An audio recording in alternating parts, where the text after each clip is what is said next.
দেখো কি আসছে, autism is a physical disorder. ওই যে অটিজম নাম এটা রোগ, এটা রোগের নাম শুনছো না, physical disorder of the brain, এটা হচ্ছে মস্তিষ্কের, হ্যাঁ এই দেখো কিছু অর্থ দিয়েছি, এই যে অটিজম হলো মস্তিষ্কের একটা শারীরিক ব্যাধি, দেখছো একদম অর্থ দিয়ে দিয়েছি, হ্যাঁ এই দেখো, এই দেখো তাহলে আচ্ছা অটিজম, এরপর কি আসছে, এই দেখো এখানে হু আসছে। আচ্ছা তোমরা একটু বলো তো ভাইয়া, অটিজম এটা হচ্ছে একটা বস্তু, এটা রোগের নাম তাই না, এটা হচ্ছে একটা কি বস্তু তথা একটা রোগের নাম, এটা রোগের নাম, রোগের নাম। আচ্ছা আমরা তো পড়ে আসছিলাম যে আমরা জানি ব্যক্তির ক্ষেত্রে হচ্ছে হু বসে তাই না, আর বস্তুর ক্ষেত্রে কি বসে, হুইস বসে অথবা দ্যাট বসে, কি তাই না, এটা পড়ছো না তুমি,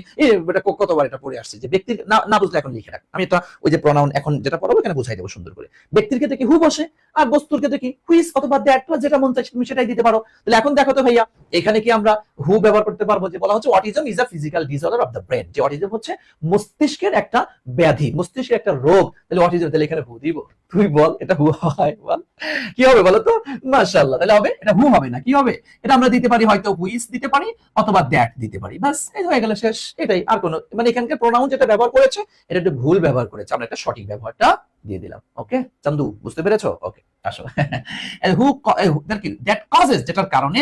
লাইফ লং, লাইফ লং মানে বুঝো মানে আজীবন, মানে কি সারা জীবন, লাইফ লং সারাটা জীবন, ডেভেলপ মেন্টাল ডিসএবিলিটি তথা হচ্ছে অক্ষমতা, উন্নয়নমূলক অক্ষমতা সৃষ্টি হয়েছে, যার ব্রেনের সমস্যা তার তো আর কোনো কিছু করার থাকে না। ওকে এখানে প্রোনাউন নেই, এ নিয়ে আমাদের তো মাথা ব্যথা নেই, অর্থ পারলে ভালো, না পারলো তেমন সমস্যা নাই আর কি। ওকে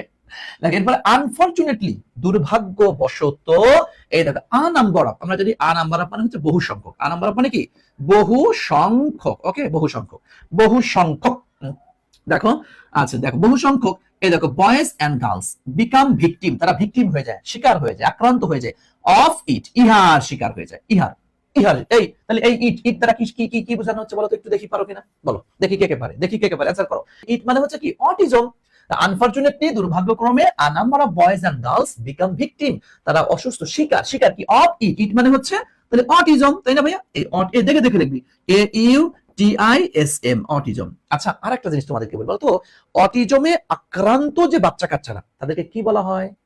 যারা অটিজমে আক্রান্ত, অটিজম এটাকে একটা রোগের নাম তাই না, এটা একটা রোগের নাম। দেখো ফার্স্ট পেপার যখন পড়িয়েছি তখন ভাইয়া বলেছিলাম interchange of parts of speech, যে একটা ওয়ার্ড নাউন হয় ওখানে একটু চেঞ্জ করে ভার্ব, ভার্ব থেকে অ্যাডজেক্টিভ, অ্যাডজেক্টিভ থেকে অ্যাডভার্ব, তাহলে অটিজমে আক্রান্ত তাদেরকে কি বলা হয়, অটিস্টিক তাই না ভাইয়া, কি বলা হয়, এই দেখো হ্যাঁ এই যে অটিস্টিক, ঠিক আছে, এই যে অটিস্টিক চিলড্রেন কে আমরা অটিস্টিক, অটিজম যাদের হয়ে থাকে অটিজম, মাশাআল্লাহ মাশাআল্লাহ মাশাআল্লাহ। Okay okay ji thank you thank you thank you, বুঝতে পেরেছেন, তাহলে তাহলে বুঝতে পেরেছেন, মাশাআল্লাহ। ওকে ওকে হুম হুম, এরপর আসেন, এরপর আসেন ইট, তাহলে গেল অফ ভিকটিম, ই তাহলে অটিজম, আফটার দেয়ার বার্থ, তাদের জন্মের পরে, তাহলে এখানে তো দেখো দেয়ার বার্থ, তাহলে এখানে অটিজম ওই শিশুদের, তাহলে এখানে তো আর আমার দেয়ারের কোনো ভুল টুল এখানে নাই। দেখো চিলড্রেন উইথ অটিজম, অটিজমে আক্রান্ত যে সমস্ত ছেলে মেয়েরা,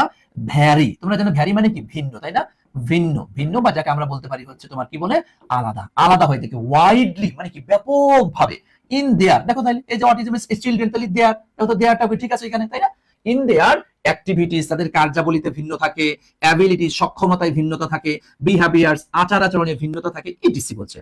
দেখো দ্য সিমটমস, সিমটমস মানে কি, সিমটমস মানে হচ্ছে তোমার ওই যে আলামত, নিদর্শন যাকে আমরা বলি, দেখো মে অ্যাপিয়ার ডিফারেন্টলি ইন হিম, দেখো ইন হিম, বলো তো এখানে হিম, হিম দ্বারা কয়জন বোঝায়, একজন বোঝায়, অটিজমে আক্রান্ত কি একটা শিশু, একটা শিশু, বলো একটা শিশু, নো, তাহলে এখানে হিম, হিমটা কি সিঙ্গুলার, জানো হিমের প্লুরালটা কি, এই জিনিসটা তোমাদেরকে এখন শেখাবো ইনশাআল্লাহ একটু। হিমের প্লুরাল কি দেয়ার, হ্যাঁ হিমের প্লুরাল হচ্ছে দেয়ার, হ্যাঁ স্যার হিমের প্লুরাল দেয়ার মানে আশ্চর্য কথা তো, হ্যাঁ একটু ওয়েট করেন, কিছুক্ষণ পরে শেখাচ্ছি হিমের প্লুরাল দেয়ার কেমনে হইলো, হ্যাঁ একটু ওয়েট, তাহলে এখানে হবে কি প্লুরালটা কিন্তু দিয়েছে কি সিঙ্গুলারটা, তাহলে কি দিব আমরা এখানে দেয়ার তাই না ভাইয়া, ইন দেয়ার, বুঝতে পেরেছেন, সরি সরি ইন দেয়ার হয় নাকি ইন দেম হয়, sorry sorry sorry sorry in him, he him, him তো অবজেক্টিভ, তাহলে সরি দেয়ার না ভাইয়া, তাহলে কি হবে them, them objective form, objective তাই না, অবজেক্টিভ, তাহলে হিমে হচ্ছে দেম, সরি ভাইয়া, এখন দেখো ওই যে প্রিপোজিশনের পরে আবার অবজেক্টিভ ফর্ম বসে সেটা, তাহলে দেখো তাহলে দা সিমটমস মে অ্যাপিয়ার ডিফারেন্টলি, এটা আলাদাভাবে আবির্ভূত হতে পারে, ইন দেম তাদের মধ্যে। ওকে হয়ে গেল। দেখো দা সরোস, দা সরোস, হ্যাঁ হ্যাঁ দেম হবে, ji ji thank you, the sorrows and sufferings, দেখো সাফারিংস, হ্যাঁ আচ্ছা আচ্ছা, অফ দা প্যারেন্টস, দেখো দোজ, এই দেখো দোজ, দোজ ওই সকলের, দোজ দোজ ওই সকল, ওই সকল দ্বারা কাদেরকে বোঝানো হচ্ছে বলো তো, ওই সকল, দোজ দোজ ওই সকল, ওই সকল কারা, হ্যাঁ ওই সকল অটিস্টিক চিলড্রেন তাই না, এই দেখো হ্যাঁ অটিস্টিক চিলড্রেন, CHILDREN চিলড্রেন। ওকে, বাক্যটা হচ্ছে এমন যে দেখো কই গেল, the sorrow দুঃখ and sufferings অশান্তি of the parents পিতামাতার of those ওই সকল বলতে কি ওই সকল অটিস্টিক বাচ্চা, ওই সকল অটিস্টিক বাচ্চার বাবা মার দুঃখ দুর্দশা নো বাউন্ডস, মানে কি কোনো সীমানা থাকে না, একদম পুরা শেষ সীমানা, তাদের কোনো দুঃখের কোনো সীমানা থাকে না। লেখে দোষ দ্বারা কি দোষ অটিস্টিক চিলড্রেন হয়ে গেল। দেখছো, জাস্ট অর্থটা বুঝো একটু। এই দেখো দো, যদিও এই দেখো লেখা আছে স্যার আমি তো অটিস্টিক চিলড্রেন লিখতে পারবো না, এই দেখেন লিখেও দিয়েছে, দেখছিস, the autistic children are quite পরিপূর্ণ ডিফারেন্ট, টোটালি আলাদা ইন অ্যাক্টিভিটিস, হ্যাঁ, from the normal children, normal children থেকে একটু আলাদা, নর্মাল চিলড্রেন থেকে কি একটু আলাদা। দেখো এরপরে কি, এরপরে হচ্ছে দে শুড, দেখো they should not be neglected, তাদের অনীহা করা উচিত না। এই দিয়ে তারা কাদের বোঝানো হচ্ছে বলো, এই দিয়ে তারা কাদের বোঝানো হচ্ছে, তাদেরকে অনীহা তোমরা করিও না, তারপরে কি অটিস্টিক চিলড্রেনদেরকে, তাই না? আমি এখানে লিখতে পারি কি দিস, এই দেখো একটু দিয়ে দিলাম দিস, হ্যাঁ, দিস মানে কি এই সকল, পড়ছেন না এটা, এই যে দিস অটিস্টিক, হ্যাঁ, অটিস্টিক চিলড্রেন, চিলড্রেন, এই দেখেন this autistic children should not be, মানে এই দেটাকে আমরা একটু ক্লিয়ার করে দিলাম, মানে একটু অস্পষ্ট, যে এই দেটা কাদেরকে বোঝানো হচ্ছে একটু অস্পষ্ট লাগছিল, আমরা একটু ক্লিয়ার করে দিলাম, শেষ। ওকে, এরপরে রেদার বরং we have a great responsibility, আমাদের বিশাল দায়িত্ব রয়েছে টুয়ার্ডস দেম, তাদের প্রতি, এটা দেম, তাহলে এটাও ঠিক আছে, দেখছো অনেক কঠিন, জানো এইটা ছিল